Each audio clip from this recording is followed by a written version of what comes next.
Welcome to Boopathi maths. So இன்னைக்கு என்ன topic பார்க்க போறோம் அப்படின்னா president of India. So president of India ரிலேட்டடாக இருக்கக்கூடிய எம்சிக்கு பார்க்க போறோம். ரொம்ப முக்கியமான ஒரு டாபிக், சரிங்களா? ஸோ அப்போ அங்கே பார்க்கலாம். Who among the following is the supreme commander of Indian arm force அப்படின்னு கேட்குறாங்க. கீழ்கண்டவர்களில் இந்திய ஆயுதப்படைகளின் உச்ச தளபதி யார் அப்படின்னு எடுத்துக்கலாம். இல்லை அப்படின்னா அதை நம்ம எப்படி எடுத்துக்கலாம் அப்படின்னா முப்படைகளின் தளபதின்னு போட்டிருப்பாங்க. நீங்க நிறைய புக்கில் வந்து பார்த்தீங்கன்னா தமிழ்ல நமக்கு முப்படைகளின் தளபதியாக முப்படைகளின் தளபதி யார் அப்படின்னு சொல்லிட்டு கேட்பாங்க, சரிங்களா? ஸோ முப்படைகளின் தளபதி அப்படின்னாலே அது யாருன்னா ஜனாதிபதி தான், சரிங்களா? சரி, இன்னொரு விஷயம் நிறைய பேருக்கு தோணலாம், டிஃபென்ஸ் மினிஸ்டர் ஒருத்தர் இருக்காங்களே, இப்போ ஆர்மி அப்படின்னு கேட்டிங்கன்னா அந்த ஆர்மியோட சீஃப்னு சொல்லிட்டு ஒரு 3 நபர்கள் இருப்பாங்க இல்லையா? ஆர்மி சீஃப்னு சொல்லிட்டு ஒரு 3 பேர் இருப்பாங்க. அவங்க எல்லாத்துக்குமே ஒரு தலைமை ஒரு பர்சன் இருப்பாங்க. இந்த 3 பேருக்கும் தலைமையா ஒரு நபர் இருப்பாங்க. ஸோ இந்த டிஃபென்ஸ் மினிஸ்ட்ரி யாரு கீழே செயல்படுது? பாதுகாப்பு அமைச்சகத்துக்கு கீழே செயல்படுது. அவங்க இதில் வருவாங்க. பட் இவங்க யாருமே அது கிடையாது. முப்படைகளின் தளபதினு சொல்லுவாங்க. இதை சொல்லக்கூடிய ஆர்டிக்கல் அப்படின்னு கேட்டீங்கன்னா இல்லைங்களா? ஸோ 53க்கு சப் ஆர்டிகல் 2 அப்படின்னு சொல்லி சொல்லுவாங்க. இந்த ஆர்டிக்கெல்லாம் மறந்துடாதீங்க, சரியா? ஸோ அதனாலதான் இதுல ஆப்ஷன்ல வந்து பாத்தீங்கன்னா பாதுகாப்பு அமைச்சர் கொடுத்துருக்காங்க. ஒருவேளை ஆயுதப்படைகள், அதாவது முப்படைகள் அப்படின்னா supreme commander of Indian arm ஃபோர்ஸ்னா பாதுகாப்புத்துறை அமைச்சர் இருப்பாரா? சில இடங்கள் இதுல வந்து பாத்தீங்கன்னா ஆர்மியோட சீஃப் கொடுத்துருக்கலாம். அவங்க யாருமே வரமாட்டாங்க. ஜனாதிபதி தான். ஏன்னா ஜனாதிபதி தான் வந்து பாத்தீங்கன்னா வார டிக்ளேர் பண்றதும் அவங்க தான், வார வித்ரா பண்றதும் ஜனாதிபதி தான். அதனாலதான் ஒரு முப்படைகளின் தளபதியாக திகழ்வார்னு சொல்லுவாங்க. இதை சொல்லக்கூடிய விதி 53க்கு 2, சரிங்களா? சரி, அடுத்த கொஸ்டின். இந்தியாவில் அரசியலமைப்பை மீறியதாக ஜனாதிபதி ஒருவரை பதவி நீக்கம் செய்யும் பொழுது குற்றச்சாட்டுக்கு முன்னுரிமை அளிக்கப்படுவது. In India, when a president is to be impeached for violation of the constitution, the charge is preferred by, அதாவது நீங்க பிரசிடென்ட்டை வந்து இம்பீச்மெண்ட் பண்ணும் பொழுது எந்த அவைக்கு நாங்க முக்கியத்துவம் கொடுப்பாங்க? இதுல 2 அவைக்கு சமமா கொடுப்பாங்களா, இல்ல லோக்சபாவா, இல்ல ராஜ்யசபாவா, இல்லைன்னா பிரசிடென்ட்டை ரிமூவ் பண்ணும்போது கவுன்சில் ஆஃப் மினிஸ்டருக்கு அதிக அதிகாரம் இருக்குமா அப்படின்னு சொல்லி கேட்கறாங்க. ஸோ இந்த இடத்துல வந்து பாத்தீங்கன்னா உங்களுக்கு ஆன்சர் அப்படின்னு கேட்டீங்கன்னா யாருக்குமே கிடையாது, 2 பேருக்குமே ஈக்குவலா தான் உண்டு. ஸோ இதுக்கான கொஸ்டின் ஆன்சர் வந்து பாத்தீங்கன்னா ஈக்குவல் தான் வரும், ஓகேங்களா? 2 பேருக்குமே ஈக்குவலா தான் பவர் உண்டு. ஏன்னா பிரசிடென்ட்டை ரிமூவ் பண்றக்கூடிய அந்த ரெசல்யூஷனை நீங்க எய்தர் இன்ட்ரோடியூஸ் த லோக்சபா ஆர் ராஜ்யசபா அப்படின்னு தான் வரும். ஸோ அப்போ இதுல ஆன்சருக்கு இதன் அடிப்படையில் பார்த்தோம்னா ஆன்சருக்கு either house of the parliament, any house, எங்க வேணாலும் கொண்டு வரலாம். மக்களவையும் கிடையாது, ராஜ்யசபாவும் கிடையாது. சரி சார், அப்ப மக்களவைக்கு எப்பெல்லாம் பவர் அதிகம் அப்படின்னு கேட்டீங்கன்னா முக்கியமா சொல்லப்படக்கூடியது money bill. So money bill கொண்டு வரும் பொழுது மக்களவைக்கு தான் பவர் அதிகம். அதே மாதிரி பட்ஜெட் இன்ட்ரோடியூஸ் பண்ணும் போதும் அப்பவும் அதை எங்க தான் கொண்டு வர முடியும்? லோக்சபால மட்டும் தான் கொண்டு வர முடியும். அதே மாதிரி நோ கான்பிடன்ட் மோஷன் இல்லையா, நம்பிக்கை வாக்கெடுப்பு தீர்மானம், சோ அது கொண்டு வரும்போதும் மக்களவையில் தான் கொண்டு வர முடியும். சோ இதெல்லாம் மக்களவை, மேக்சிமம் பெரும்பாலும் மக்களவைக்கு தான் அதிக அதிகாரம் இருக்கும். சரி, அப்போ மாநிலங்களுக்கு அதிகாரமே கிடையாது அப்படின்னா இருக்குது. ஒரு 3 விஷயத்துல மட்டும் மாநிலங்களுக்கு அதிக அதிகாரம் உண்டு. எப்போ அப்படின்னா வைஸ் பிரசிடென்ட்டை பதவியிலிருந்து ரிமூவ் பண்ணும் பொழுது ஸ்டேட் லிஸ்ட்ல, அதாவது ஒரு மாநிலத்துக்கும் மாநில பட்டியல்னு ஒண்ணு இருக்கும். அந்த மாநில பட்டியலில் உள்ள விஷயங்கள்ல சட்டம் போடணும்னா அப்பவும் ராஜ்யசபாட்ட என்னது நீங்க கேட்கணும். 3வது என்ன அப்படின்னு கேட்டீங்கன்னா all Indian civil service. All Indian civil service, all Indian service. So அந்த ஆல் இண்டியன் சர்வீஸ் வந்து இன்ட்ரோடியூஸ் புதுசாக ஏதாவது ஒன்று கொண்டு வராங்கன்னா அகில இந்திய பணிகள்னு சொல்லுவாங்க தமிழ்ல, அகில இந்திய பணிகள்னு சொல்லுவாங்க. இதுல ஏதாவது புதுசா கொண்டு வரணும் அப்படின்னா அப்ப மட்டும் யாருக்கு பவர் அதிகம் அப்படின்னா இந்த 3 விஷயத்திலையும் ராஜ்யசபாவுக்கு பவர் அதிகம். இவங்க தான் மெயினா இவங்களை தான் பார்ப்பாங்க, சரிங்களா? மற்றபடி இவங்களுக்கு அதிகாரம் கிடையாது, ஓகேவா? மக்களவைக்கு மட்டும் தான் அதிக அதிகாரம், ஓகேவா? அப்ப இதுல ஆன்சருக்கு வந்து பாத்தீங்கன்னா உங்களுக்கு எங்க வேணாலும் கொண்டு வரலாம். சோ அடுத்த கொஸ்டின், இந்திய அரசியலமைப்பின் எந்த பிரிவு குடியரசுத் தலைவரின் உறுதிமொழி அல்லது உறுதிமொழியை கையாளுகிறதுன்னு கேட்கிறாங்க. Which article of the Indian Constitution deals with the affirmation by the president? அதாவது பாத்தீங்கன்னா குடியரசுடைய பதவி பிரமாணம் அப்படின்னு சொல்லுவாங்க, சரிங்களா? பதவி பிரமாணம், oath and affirmation சொல்லுவாங்க. இது சொல்லக்கூடியது எந்த ஆர்டிக்கல்னு கேட்கிறாங்க. நம்ம ஏற்கனவே நம்முடைய வீடியோல தெளிவா சொல்லியிருப்போம். ஸோ ஆர்டிக்கல் வந்து பாத்தீங்கன்னா 56, 57 அப்படிங்கிறது குடியரசுடைய கால அளவு, 56 பிரசிடென்டுடைய கால அளவு, 57 அவரை ரீஎலெக்ட் பண்ணலாமா அப்படிங்கிறத சொல்லும். அதுக்கப்புறம் 58, 59, 60 இந்த 3க்கு நான் ஷார்ட்கட் சொல்லி கொடுத்தேன். QC இல்லையா? ஓ அப்படின்னு சொல்லி கொடுத்தோம். ஓ மீன்ஸ் முக்கியமா பாத்தீங்கன்னா அதான் பதவி பிரமாணம். ஸோ இதுதான் ஆன்சருக்கு. இதை நான் உங்களுக்கு முன்னாடியே சொல்லி கொடுத்துருப்பேன் இல்லையா? 60 அப்படிங்கிறது பாத்தீங்கன்னா உங்களுக்கு என்னது பதவி பிரமாணம் அப்படிங்கிற என்னது கான்செப்ட்ல வரும். ஸோ அதனால 60 அப்படிங்கும் போது நீங்க என்ன பண்ணீங்க அப்படின்னா என்னது பதவி பிரமாணம். ஸோ இதற்கான ஆன்சரும் பாத்தீங்கன்னா உங்களுக்கு என்னதுதான் 60 தான் என்னது ஆன்சர். ஸோ இல்ல உங்களுக்கு வேற மாதிரி நீங்க படிச்சுக்கணும், இப்படி படிச்சுக்கோங்க. 60, 61, 62. 60னா பதவி பிரமாணம், 61னா பதவி நீக்கம். பதவி பிரமாணம் எடுத்துக்கிட்டா கண்டிப்பா பதவி நீக்கம் செய்யப்படுவாங்க இல்லையா? சோ அப்போ பதவி பிரமாணம் அப்படின்னா 60, 61னா பதவி நீக்கம். பதவி நீக்கம் பண்ணிட்டு அந்த பதவி என்ன ஆகும்? காலியாகும். அப்ப வேக்கண்ட் ஆஃப் பிரசிடென்ட் சீட்னா 62. சோ இப்படி கூட நீங்க நான் வச்சுக்கலாம். சரியா? ரைட். இதுல 65 வராது. 65ங்கிறது வைஸ் பிரசிடென்டோட போஸ்டிங் சொல்லக்கூடியது. அதாவது வைஸ் பிரசிடென்டோட பவர்ஸ். ஓகேவா? அதுல அவருடைய ஆர்டிகல்ஸ். சோ 70ங்கிறது சோ இதுவும் உங்களுக்கு என்னது சேம் வைஸ் பிரசிடென்ட். 55ங்கிறது இப்பதான் இது என்னன்னா 55ங்கிறது குடியரசுடைய என்னது தேர்தல் முறையை பத்தி சொல்லக்கூடியது. தேர்தல் முறை அப்படின்னு சொன்னா குடியரசுடைய தேர்தல் முறையை பத்தி சொன்னா அது வந்து உங்களுக்கு என்னது 55. சரிங்களா? இதை நான் வச்சுங்க. சோ இதன் அடிப்படையில வந்து பாத்தீங்கன்னா நமக்கு ஆன்சர் வந்து பாத்தீங்கன்னா சி தான் ஆன்சர். அடுத்த கொஸ்டின், இந்திய அரசியலமைப்பின் எந்த உறுப்பு ஒன்றியத்தின் நிர்வாக அதிகாரத்துடன் தொடர்புடையதுன்னு கேட்கிறாங்க. அதாவது ஒன்றியத்துடைய நிர்வாக அதிகாரங்கிறது இதுல எதுல சொல்லப்பட்டிருக்கு அப்படின்னு சொல்லி கேட்கிறாங்க. சோ இதுல வந்து 51 வராது. 51ங்கிறது உங்களுக்கு பாத்தீங்கன்னா 51ங்கிறது வந்து பாத்தீங்கன்னா ஃபண்டமெண்டல் டியூட்டி இல்லையா? அடிப்படை கடமை. 57 இப்பதான் பார்த்தோம். 57 ரீஎலெக்டட். எனது தேர்வு செய்யப்படலாமா? பிரசிடென்ட் வந்து மறு தேர்வு செய்யப்படலாமான்னு கேட்கிறது. 53 தான் என்னது நமக்கு இதற்கான ஆன்சர். 53 என்ன அப்படின்னா the executive power of the union. Executive power of the union vested with, ஓகேவா? vested with ஒரு சென்டென்ஸ் சொல்லுவாங்க, vested with இல்லையா பிரசிடென்ட் அப்படின்னு ஒரு வார்த்தை சொல்லுவாங்க. அப்படின்னா குடியரசுத் தலைவர் குடியரசுவிடம் ஒன்றிய அரசின் நிர்வாக அதிகாரம் அனைத்தும் உள்ளது. எனவேதான் அவர் ஒன்றிய நிர்வாகத்தின் தலைவர். ஒன்றிய நிர்வாக அதிகாரம் அனைத்தும் குடியரசுவிடம் உள்ளது அப்படிங்கிற சொல்லக்கூடியது 53. அதான் கொஸ்டின்ல கேட்கிறாங்க. 55ங்கிறது எங்களுக்கு இப்பதான் பார்த்தா குடியரசுடைய தேர்தல் முறை, மேனர் ஆஃப் எலெக்ஷன் சொல்லுவாங்க ஆங்கிலத்துல. மேனர் ஆஃப் எலெக்ஷன் அப்படின்னு சொன்னா அது வந்து பாத்தீங்கன்னா 55. இதற்கான ஆன்சர் 53. சோ பாத்துக்கோங்க. அடுத்த கொஸ்டின், இந்திய அரசியலமைப்பு சட்டத்தின் எந்த பிரிவு குடியரசுத் தலைவர் நாடாளுமன்றத்தில் ஆற்றிய சிறப்பு உரை பற்றி குறிப்பிடுகிறது? Which article of the Indian Constitution deals with the special address by President to the Parliament? பாராளுமன்றத்தில் குடியரசுத் தலைவர் ஸ்பெஷல் ஸ்பீச் பண்ணுவார்.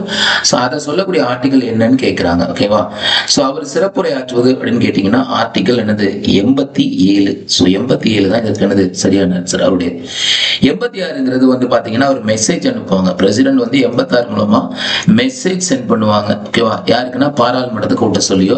ஓகேவா? 87 அவர் என்ன பண்ணுவாரு? ஸ்பீச் பண்ணுவார். அப்ப இப்படி நான் வச்சுக்கேன். 86னா உங்களுக்கு என்னது பாராளுமன்றத்தை கூட்ட சொல்லி என்ன சொல்றது, 87 அதுல உரையாற்றுதல். ஓகேங்களா?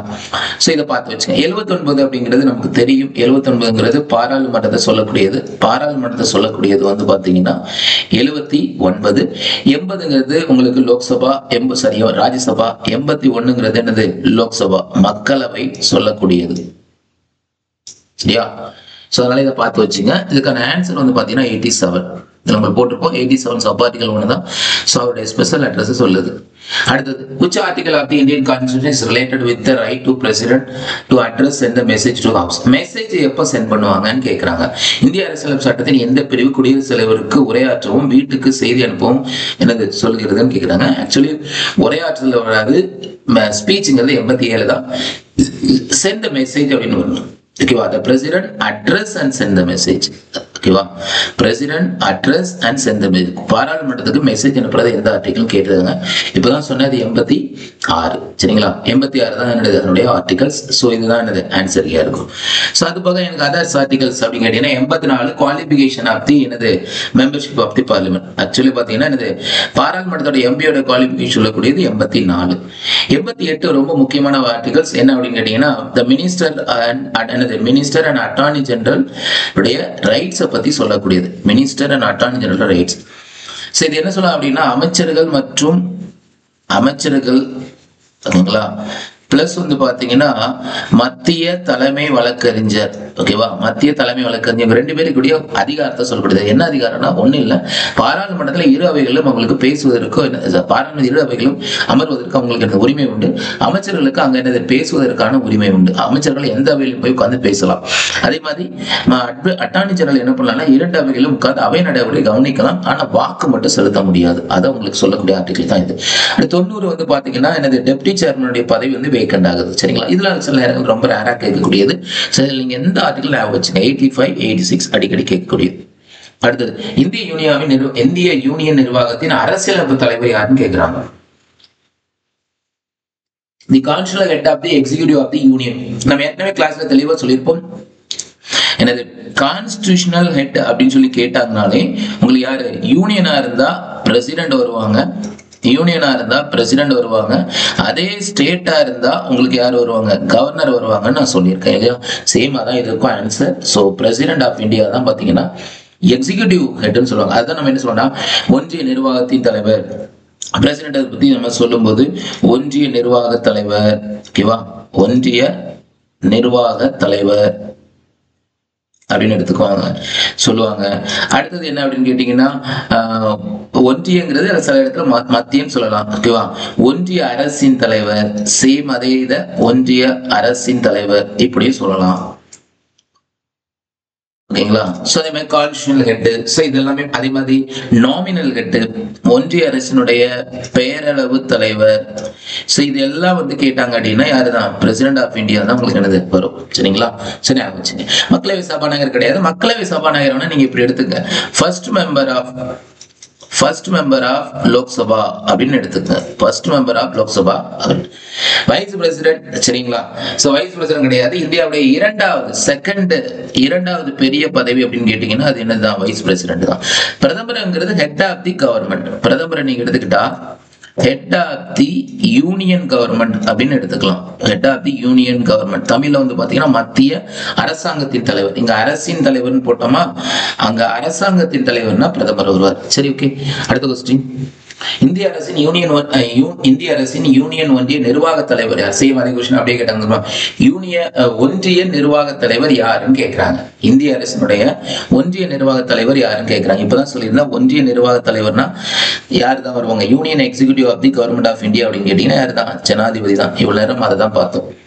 So vice president second posting, பிரதம மந்திரி ஹெட் ஆஃப் தி கவர்மெண்ட். அதே மாதிரி பிரதம மந்திரிக்கு இன்னொரு பேரும் கொடுக்கலாம், real head of the union government. Real head of union government, ஒன்றிய அரசின் எனது உண்மையான தலைவர் அப்படின்னு கேட்டீங்கன்னா பிரைம் மினிஸ்டர் சொல்லலாம்.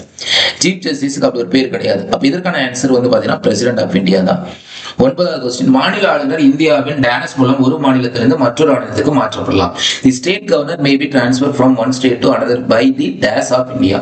ஒரு ஆளுநரை ஒரு மாநிலத்திலிருந்து இன்னொரு மாநிலத்துக்கு மாற்றக்கூடிய உரிமை யார் கையில இருக்கு அப்படின்னா நமக்கு ஏற்கனவே தெரியும். சிம்பிளா இந்த கொஸ்டினுக்கான ஆன்சர் உங்களுக்கு என்னது, ரொம்ப எளிது இல்லையா. சோ கவர்னருடைய பதவி, ஆளுநருடைய பதவி என்பது என்ன சொல்லியிருக்கோம், குடியரசுத் தலைவர் விரும்பும் முறை இல்லையா. குடியரசு தலைவர் விரும்பும் வரை. அப்ப நமக்கு இதுல ஒரு தெளிவா ஒரு விஷயம் தெரியுது, என்னது, பிளஷர் ஆஃப் தி பிரசிடென்ட் அப்படின்னு சொல்லிட்டாங்க. அப்ப கண்டிப்பா ஆளுநரை ஒரு மாநிலத்தில் இன்னொரு மாநிலத்தை மாற்றக்கூடிய உரிமை யார் கையில தான் இருக்கும், பிரசிடென்ட் கையில தான் என்னது இருக்குது. சோ இந்த ஒரு விஷயத்தை வச்சு நீங்க பல கொஸ்டின் ஆன்சர் பண்ணலாம். பிரசிடென்ட், அதாவது கவர்னருடைய போஸ்டிங் அப்படிங்கிறது பிளஷர் ஆஃப் தி பிரசிடென்ட். ஓகேங்களா, பிளஷர் ஆஃப் தி பிரசிடென்ட் தான்.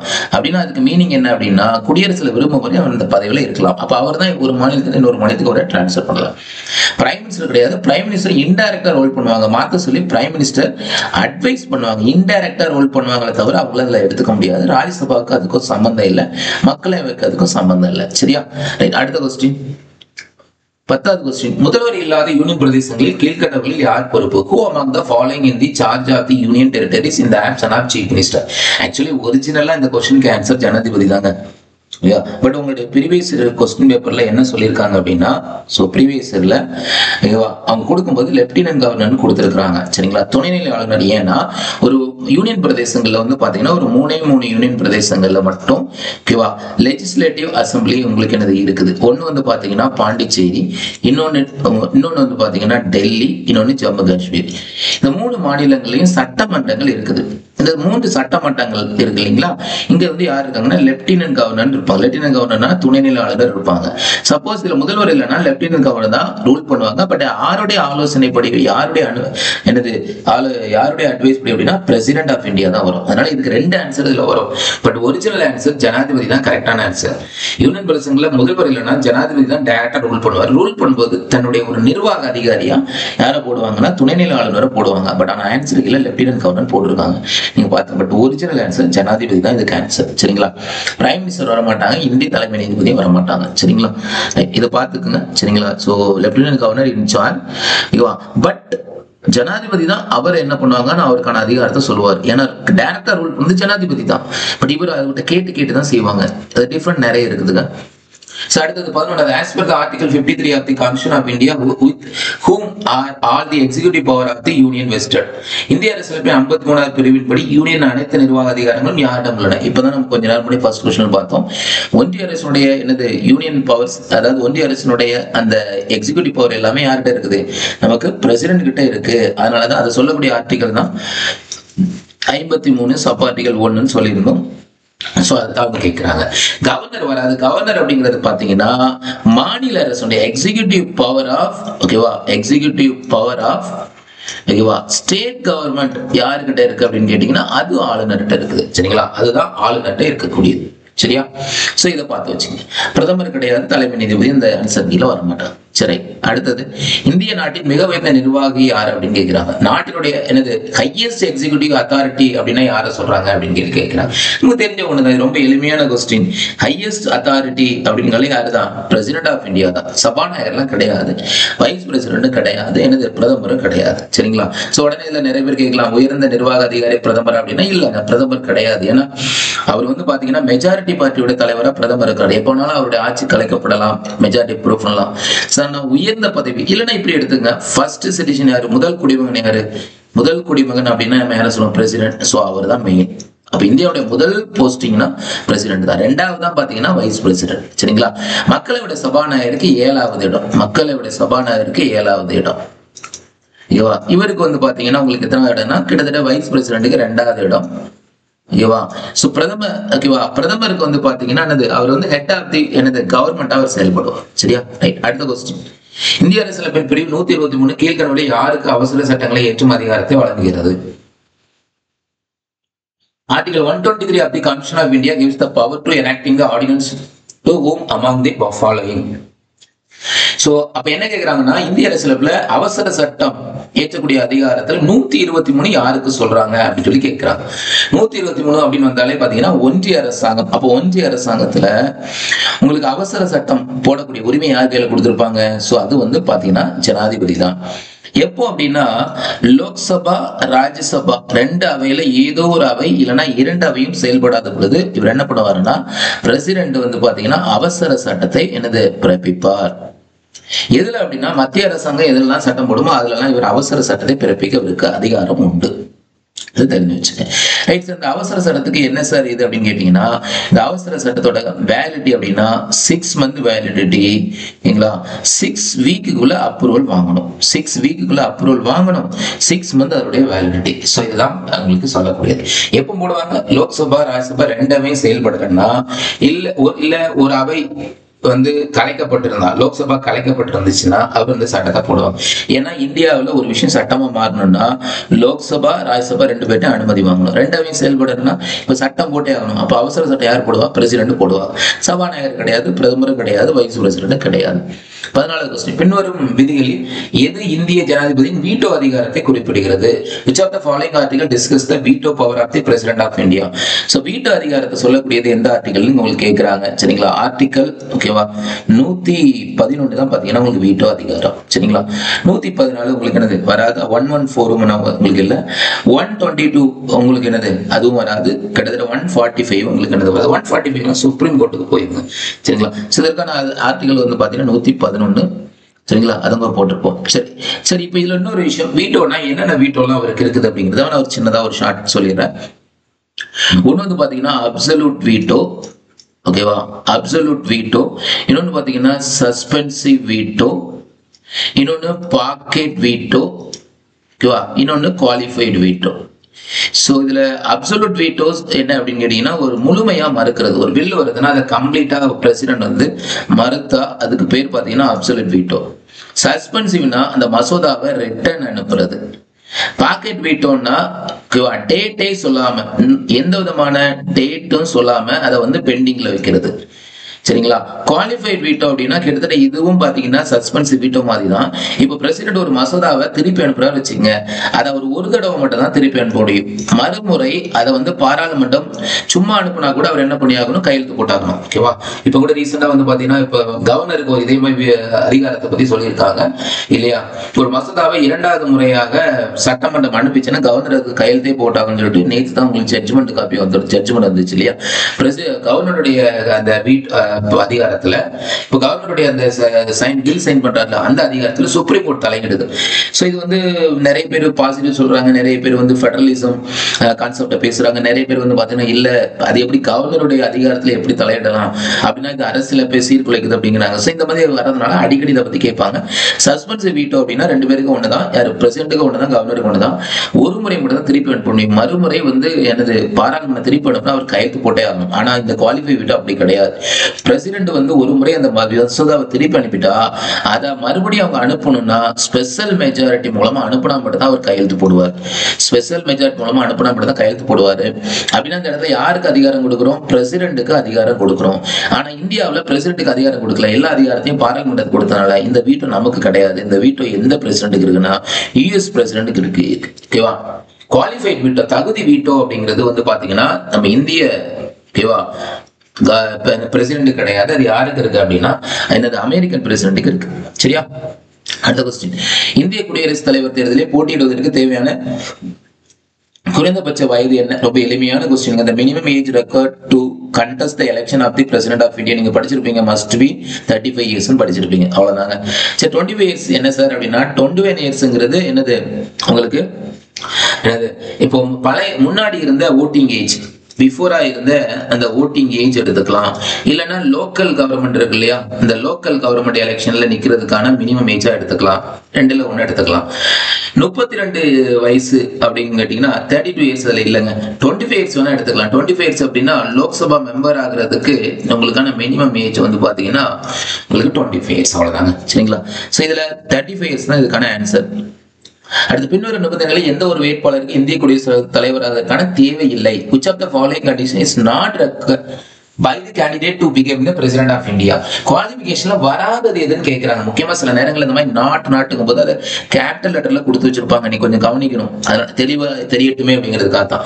தேவை இல்லைன்னு கேட்டிருக்காங்க. அப்போ குவாலிஃபிகேஷன்ல வராத என்னன்னு பாருங்க. அவர் கண்டிப்பா இந்திய குடிமகனா இருக்கணுமா? ஆமாங்க, கண்டிப்பா அவர் இந்திய குடிமகனா இருக்கணுங்க, அப்பதாங்க கொடுப்பாங்க.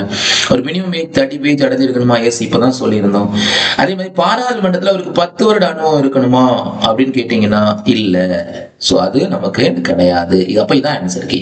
பாராளுமன்றத்துல என்ன சொல்லியிருப்பாங்க அப்படின்னா பிரசிடென்ட்டுக்கு மட்டும் not a member of any house, அவர் எந்த அவையிலையும் மெம்பராக என்னது இருக்கக்கூடாது. ஓகேவா? எந்த அவையிலையும் அவர் உறுப்பினராக இருக்கக்கூடாது. ஆனா சார் பிரசிடென்ட்டுக்கு மட்டும் ஒரே சின்ன விஷயம் சொல்லியிருப்பாங்க, என்ன அப்படின்னா he should be qualified. என்னன்னா மக்களவை உறுப்பினர் ஆவதற்கான தகுதி அவருக்கு இருக்கணும். மக்களவை உறுப்பினர் தகுதி அவருக்கு இருக்கணும் அப்படின்னு சொல்லியிருப்பாங்க. மக்களவை உறுப்பினர் ஆவதற்கான தகுதி யாருக்கு இருக்கணும்? குடியரசுத் தலைவருக்கு இருக்கணும்னு சொல்லியிருப்பாங்க. ஆனா 10 வருட அனுபவம்னா அதுல சொல்லல. லாபம் தரும் எந்த பதவியும் வைக்க கூடாது, கண்டிப்பா சொல்லியிருப்பாங்க. should not hold any office of profit, compulsory எல்லா பதவிக்கும் உண்டுங்க இது, அதனால அது வராது. சோ இதுக்கு ஆன்சர் வந்து பாத்தீங்கன்னா சி தான். அடுத்த question, the president can nominate not more than dash member from the Anglo-Indian community if she feels that the said என்னது community is not என்னது அதாவது என்ன சொல்றாங்கன்னா ஹவுஸ் ஆஃப் த பீப்புள். அதாவது லோக்சபால வந்து பாத்தீங்கன்னா உங்களுக்கு என்னது போதுமான உறுப்பினர்கள் பதவி அங்க இல்லைன்னா குடியரசுத் தலைவர் ஆங்கிலோ இந்தியன் சமூகத்தின் உறுப்பினர்கள் ஓகேவா. சோ என்னது அந்த மண்டலத்துல அதாவது மக்களவையில் போதுமான பிரதிநிதித்துவம் இல்லை என்று அவர் நினைத்தால் எத்தனை நபர்களை அவர் நியமிக்கலாம்? ஆக்சுவலி இந்த கொஸ்டின் நான் தமிழ்ல எக்ஸ்பிளைன் பண்ணிடுறேன்.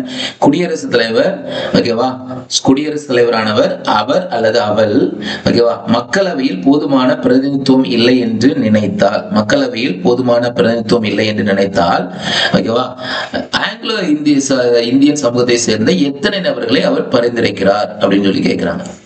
ஆங்கிலோ இந்தியன் சமூகத்தை சேர்ந்த எத்தனை நபர்களை அவர் பரிந்துரை செய்கிறார் அப்படின்னு கேட்கிறாங்க. குடியரசுத் தலைவர் 2 பேரை பரிந்துரைப்பாருங்க ஆங்கிலோ இந்தியன். ஸோ ரொம்ப எளிமையான கொஸ்டின் தான், அவங்க சுத்தி போட்டிருக்காங்க, வேற ஒன்றும் கிடையாது. இது என்னன்னா உங்களுக்கு கன்ஃபியூஸ் ஆகுறதுக்கு, இல்லைன்னா நீங்க உங்களுடைய படிக்கக்கூடிய டைமை வந்து நீங்க டைம் வந்து இதுல படிக்கிறதுக்காகவே இது பண்ணணும்னு சொல்லிட்டு நீங்க ஒண்ணு வேண்டாங்க. சிம்பிளா சொல்றேன், லோக்சபாவுக்கு ஆங்கிலோ இந்தியன் எத்தனை பேரை நாமினேட் பண்றாங்க அப்படின்னு கேட்டீங்கன்னா 2 நபர்கள். இதை மட்டும் நான் வச்சுங்க. அதே மாதிரி லெஜிஸ்லேட்டிவ் அசம்பிளிக்கு எத்தனை பேரை கவர்னர் நாமினேட் பண்றாங்கன்னா ஒருத்தர் நாமினேட் பண்றாங்க. இப்ப இந்த ப்ரொவிஷன் கிடையாதுங்க. 104வது சட்ட திருத்தத்தின்படி இந்த ப்ரொவிஷனை 2020 க்ளோஸ் பண்ணியாச்சு. ஓகேவா? இப்ப அந்த ஆங்கிலோ இந்தியன் கிடையாது. சரிங்களா? ரைட். சோ அதே மாதிரி பிரசிடென்ட் வந்து ராஜ்யசபாக்கு எத்தனை பேரை நாமினேட் பண்றாங்கன்னா 12 பேரை நாமினேட் பண்ணுவாங்க. இதை வேணா பார்த்து வச்சு. சரிங்களா? ரைட். அடுத்த கொஸ்டின் இதை பார்த்தீங்கன்னா இதில் போட்டிருப்பாங்க இல்லையா, 104வது சட்ட திருத்தம் மூலமா அது என்ன ஆகுது, 2019 அந்த அமெண்ட்மெண்ட் கொண்டு வந்திருப்பாங்க. 2020 இந்த ப்ரொவிஷன் ஸ்டாப் பண்ணிச்சாரு. சரிங்களா? 2020 இந்த ப்ரொவிஷன் கிடையாது. இதை நான் வச்சுங்க, ரொம்ப முக்கியமான ஒண்ணு. ஓகேவா? ரைட். அதான் அங்க மேலையும் போட்டிருக்காங்க, பாத்துக்கோங்க. இந்தியாவின் தலைமை கணக்காளரை நியமிப்பது யார்? ஓகேவா?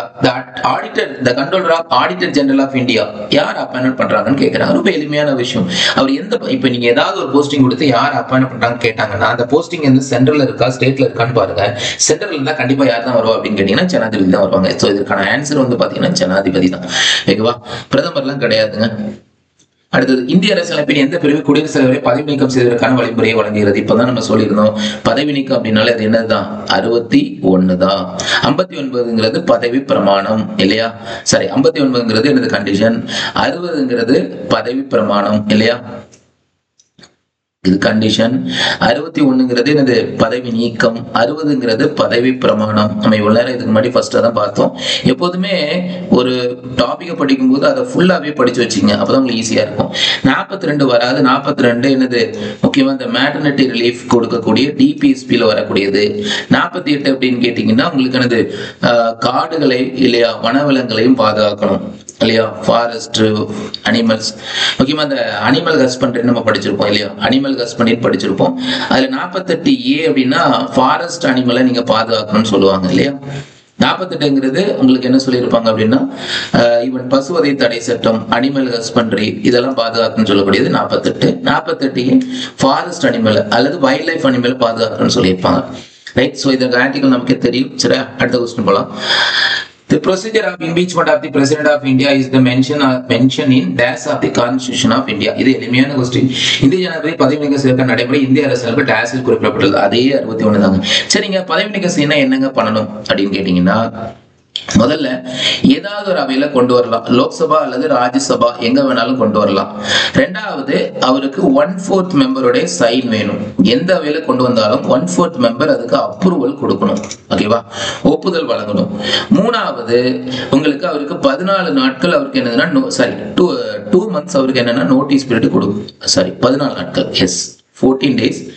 ஓகேவா? 14 நாட்கள் அவருக்கு என்னதுன்னா நோட்டீஸ் பீரியட் கொடுக்கணும். 4வது என்ன அப்படின்னு கேட்டீங்கன்னா, அதுக்கப்புறம் நோட்டீஸ் கொடுத்ததுக்கு அப்புறம் அதை ஒரு அவையில நிறைவேற்றிய பிறகு மற்றொரு அவைக்கு அதை என்ன பண்ணணும், அனுப்பணும். மற்றொரு அவைக்கு அனுப்புனதுக்கு அப்புறம் மற்றொரு அவையிலையும் அங்க வந்து பாத்தீங்கன்னா என்னது, அதுக்கு ஓகே சொல்லிட்டாங்கன்னா பிரசிடண்டோட பதவி காலியாகும். இவ்வளவுதாங்க. நான் இது ஒரு 2 மாசம் சொல்லியிருந்தேன். இதை நீங்க எதுக்குன்னு நாங்க வச்சுக்கலாம் அப்படின்னா, 2 months அப்படின்னா குடியரசுத் தலைவர் மேல நீங்க சிவில் கேஸ் போடுறீங்க அப்படின்னா அதுக்கு 2 மாசம் தேவைப்படும். இது கொஞ்சம் படிச்சு வச்சுக்கோங்க. சரிங்களா? சோ ஆனா பதவி நீக்கத்துங்கிறது அவருக்கு 14 நாட்களுக்கு முன்னாடி என்ன பண்ணணும், நோட்டீஸ் பீரியட். ஓகேவா? நோட்டீஸ் பீரியட் என்னது கொடுக்கணும், முன் அறிவிப்பு கொடுக்கணும். சோ இதுதான் உள்ள ப்ரொசீஜர். அப்ப இப்படி பார்த்து வச்சுங்க. 1/4 லோக்சபா ராஜ்யசபா எங்க வேணாலும் கொண்டு வரலாம். பிரசிடென்ட்டை ரிமூவ் பண்ற ப்ரொசீஜரை, ஓகேவா, பிரசிடென்ட் ரிமூவ் பண்றது எங்க வேணாலும் கொண்டு வரலாம். 4ல் 1 பங்கு உறுப்பினர் ஒப்புதல் வேணும். 14 நாட்கள் முன்னாடி நோட்டீஸ் பீரியட் கொடுக்கணும். மற்றொரு அவையில் நிறைவேற்றி பண்ணும்போது அவருடைய பதவி காலியாகும். சரிங்களா? 77 வராது. நம்ம ஏற்கனவே படிச்சிருக்கோம். 77ங்கிறது என்னது, சென்ட்ரல் கவர்மெண்ட் என்னது ஃபங்க்ஷனை சொல்லக்கூடியது, யூனியன் கவர்மெண்ட் ஃபங்க்ஷனை சொல்லக்கூடியது. 30ங்கிறது நமக்கு தெரியும், ஃபண்டமெண்டல் ரைட்ஸ்ல வரும் இல்லையா. 66ங்கிறது வைஸ் பிரசிடென்ட் என்னது பதவி காலம், அதை பத்தி சொல்லக்கூடியது. சோ அதனால இதற்கான ஆன்சர் வந்து பாத்தீங்கன்னா 61. அடுத்த கொஸ்டின், இந்திய யூனியன் நிர்வாகத்தின் அரசியலமைப்பு தலைவர் யாரு? இந்த கொஸ்டின் ஏற்கனவே நம்ம பார்த்துருக்கோம்னு நினைக்கிறேன் இல்லையா. சோ இந்திய யூனியன் நிர்வாகம்னு கேட்டாலும் அது யாரு தான், ஜனாதிபதி தான். சரிங்களா? ராணுவ தளபதி எல்லாம் கிடையாது. ஸ்பீக்கரும் அதுல என்னது வரமாட்டாங்க. அடுத்த question, who appoint the chief justice of and other justice of Supreme Court of India? உச்ச நீதிமன்ற தலைமை நீதிபதி, உயர் நீதிமன்ற அல்லது பிற நீதிபதிகள் பிளஸ் உயர் நீதிமன்ற தலைமை நீதிபதி இவங்களெல்லாம் நியமிக்கிறது யாருன்னு கேட்கிறாங்க. இது நம்ம எளிமையான கொஸ்டின். யாரு? பிரசிடென்ட் ஆஃப் இந்தியா தான் உச்ச நீதிமன்ற தலைமை நீதிபதி நியமிக்கிறாங்க. யார்கிட்ட கன்சல்ட் பண்ணிக்கிட்டு? முதல்ல அந்த ஒரு 4 பேர் கொண்ட குழு இருக்கும், கொலீஜியம்னு சொல்லுவாங்க. கொலீஜியம்னு சொல்லிட்டு உச்ச நீதிமன்றத்தில் இருக்கும். அந்த 4 பேர் கொண்ட குழு என்ன சொல்றாங்களோ அவங்கள தான் என்னன்னா சீஃப் ஜஸ்டிஸா நியமிப்பாங்க. அதுக்கப்புறம் சீஃப் ஜஸ்டிஸ் ஆஃப் இந்தியா யாரை சொல்றாங்களோ அவங்கள தான் பாத்தீங்கன்னா உச்ச நீதிமன்ற நீதிபதிகளா யார் நியமிப்பா? பிரசிடென்ட் நியமிப்பார். பட் எல்லாத்து நியமனமும் பிரசிடென்ட் தான். சரிங்களா? சபாநாயகர் வர மாட்டாங்க, துணைத் தலைவர் வர மாட்டாங்க, பிரதமரும் வர மாட்டாங்க. சரி, அடுத்த question. The president can nominate two members of which community to the Lok Sabha. இது ரொம்ப அப்படியே மாத்தி கேட்டிருக்காங்க. குடியரசுத் தலைவர் எந்த சமூகத்தை சேர்ந்த இருவரை மக்களவைக்கு நியமிக்கலாம். இப்பதான் சொல்லி 2 பேரை நியமிப்பாங்க. அது யாரு? ஆங்கிலோ இந்தியன் சமூகத்தை தான் நியமிப்பாங்க. ஷெட்யூல் காஸ்ட்லாம் கிடையாது. ஓகேவா? பழங்குடியினரும் கிடையாது, பார்சியினமும் கிடையாது. ஓகேவா? ஷெட்யூல் காஸ்ட்லாம் உங்களுக்கு என்னது? இவங்க நியமிக்க மாட்டாங்க. ஷெட்யூல் காஸ்ட்க்கு ரிசர்வ்டு சீட்டு உண்டு. ஷெட்யூல் காஸ்ட், ஓகேவா? ஷெட்யூல் ட்ரைப்ஸ், எஸ்சி எஸ்டிக்கு வந்து பாத்தீங்கன்னா ரிசர்வ் சீட்டு உண்டு. ஓகேவா? சோ லோக்சபால அதுக்கான ரிசர்வேஷன் சீட்டு உண்டு. சரியா? ரைட். அடுத்த கொஸ்டின். சோ இதுல அதுக்கான ஆர்டிகல் போட்டிருக்காங்க. 331 அந்த இதை போட்டிருக்காங்க, பாத்துக்கோங்க. இதுவும் கேட்கலாம். ஆங்கிலோ இந்தியன் என்ன இப்ப ரீசெண்டா உள்ள நியூஸ், அதனால இது கூட உங்களுக்கு எனக்கு கேட்க வாய்ப்புகள் உண்டு. 24வது கொஸ்டின். இந்திய குடியரசுத் தலைவர் மக்களவையின் டேஷ் சமூகத்தை சேர்ந்த இருவரை பரிந்துரைக்கிறார். சேம் அதே கொஸ்டின் தான், ஆங்கிலோ இந்தியன் இல்லையா? சேம் அதே கொஸ்டின் தான், ஆங்கிலோ இந்தியன். அடுத்த கொஸ்டின். ஆங்கிலோ இந்தியன் சமூகத்திலிருந்து மக்களவையில் இந்திய குடியரசுத் தலைவராக எத்தனை உறுப்பினர்கள் பரிந்துரைக்கப்படுகிறார்கள்? சோ இதுவும் சேம், இப்பதான் நம்ம பார்த்திருந்தோம். என்னது? 2 பேரை பரிந்துரைக்கிறாங்க. அடுத்தது, இந்திய நாடாளுமன்றத்தின் இரு அவைகளையும் கூட்டி ஒத்திவைக்கும் அதிகாரம் யாருக்கு உண்டு? அவையை வந்து ஒத்திவைக்கிறது, அவையை வந்து உங்களுக்கு என்ன பண்றதுன்னா கூட்டுறதுக்கு அழைப்பு விடுக்கிறது யார் அப்படின்னு கேட்கிறாங்க. Who enjoy the power of summoning prorogue either house of the Indian Parliament? அவையை கூட்டுறதுக்கும் அவையை prorogue அதாவது ஒத்திவைக்கிறதுக்கும், அதே மாதிரி தேதி குறிப்பிட ஒத்திவைப்பதற்கும், அதே மாதிரி அவையை முடித்து வைப்பதற்கும், அவையை கலைப்பதற்கும் உரிமை யாருக்கு உண்டு அப்படின்னு கேட்டீங்கன்னா ஜனாதிபதிக்கு தான் உண்டு. ஜனாதிபதி அவை என்ன பண்ணுவாங்கன்னா அவைக்கு வந்து பாத்தீங்கன்னா சம்மனிங் அனுப்புவாங்க. அதே மாதிரி ப்ரோரக்னா அவை முடித்து வைத்தல், அதே மாதிரி டிஸ்சால்வ் அப்படின்னா அவையை கலைத்தல். இந்த 3ம் பிரசிடென்ட்டுக்கு உண்டு. ஆனா அவையை இது ஆக்சுவலி ஒத்தி வைத்தல் கிடையாது, அதுக்கு வந்து முடித்து வைத்தல். சரிங்களா? சோ ஒத்தி வைத்தல் அப்படின்னா அட்ஜோர்ன்மெண்ட்னு சொல்லுவாங்க. ஒத்தி வைத்தல் அப்படின்னா அட்ஜோர்ன்மெண்ட்னு சொல்லுவாங்க. அட்ஜோர்ன்மெண்ட்டுக்கு பேர் தான் ஒத்தி வைத்தல். அதனால இதை எடுத்துருக்கு. ஒத்தி வைத்தல், இதுக்கு பேர் முடித்து வைத்தல். அட்ஜர்ன்மெண்ட் தான் ஒத்தி வைத்தல். பிளஸ் வந்து பாத்தீங்கன்னா அவை என்ன பண்றது அப்படின்னு கேட்டீங்கன்னா அவையை வந்து ஒத்தி வைக்கிறது. ஓகேவா? சோ அதே மாதிரி அட்ஜர்ன்மெண்ட் சிண்டை. அட்ஜர்ன்மெண்ட் சிண்டைனா தேதி குறிப்பிடாமல் ஒத்தி வைத்தல். இதை எத்தனையுமே பண்ணக்கூடியது யார் அப்படின்னா ஸ்பீக்கர். சோ சபாநாயகர் தான் அதெல்லாம் பண்ணுவாங்க. சபாநாயகர் அவையை ஒத்தி வைப்பாப்ல, அவையை தேதி குறிப்பிடாம ஒத்தி வைப்பாங்க. ஆனா அவையை வந்து தொடங்குறது, முடிச்சு வைக்கிறது, ஓகேவா, கலைச்சு விடுறது, இந்த 3 வேலையும் செய்யறது யார் அப்படின்னு கேட்டீங்கன்னா பிரசிடென்ட் ஆஃப் இந்தியா தான்.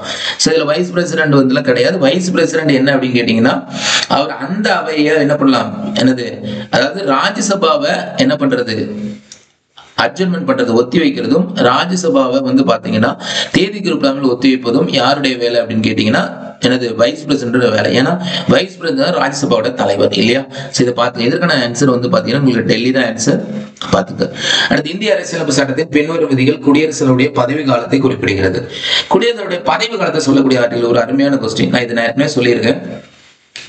குடியரசுடைய பதவி காலம் அப்படின்னாலே உங்களுக்கு என்ன வரும் அப்படின்னா 55வது 55 வரும். 55 குடியரசுடைய பதவி காலம்.